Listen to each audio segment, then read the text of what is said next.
So a 72-year-old lady, slightly obese, was brought to our OPD on a stretcher with the pain around her hip and thigh and difficulty in sitting up and walking. And along with this, she was also was complaining of a cough and difficulty in breathing and pain in her buttock area with some skin changes, which were noticed by their attenders. So on a detailed examination and history taking, we realized that she had a trivial fall, slip and fall at home around 2.5 weeks ago, and since then she was not able to weight bear and walk. Before that, she was able to walk with little support, sometimes using a cane, but otherwise she was managing well before this fall. And over the last 2.5 weeks, she has been lying on the bed and was not mobilized. And further examination has shown she has developed a pressure sore in the back of her buttock, and she was having pneumonia, and there was a shortening of the limb, and further investigation with X-ray has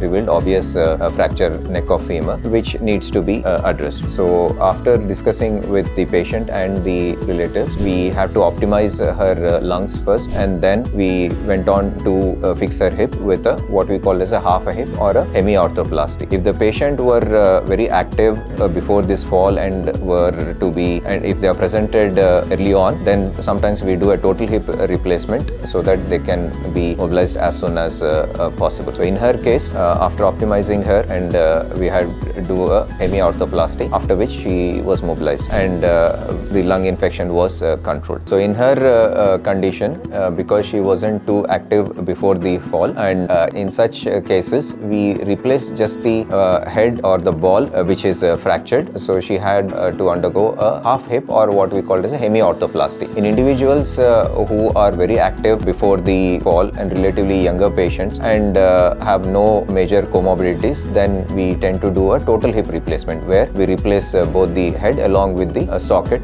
so that they won't have further problems in future. So the crux of this scenario or this kind of case is to identify this fracture as early as possible and fix it. Because she was not brought to the hospital immediately after the fall, the fracture was missed and she was lying on the bed, leading to all these complications. So in this case, she was fortunate that we were able to revive her and fix her. But in 30% of the cases, the mortality is quite high over a period of 1 year. The fractures around the hip have to be addressed as soon as possible. So according to the guidelines, we say it has to be addressed within the first 24 to 48 hours if possible, unless they have real bad comorbidities with heart conditions and all, where we optimize, and even in those patients we have to fix them within first 2 to 3 days to make them mobile and prevent further complications of immobilization.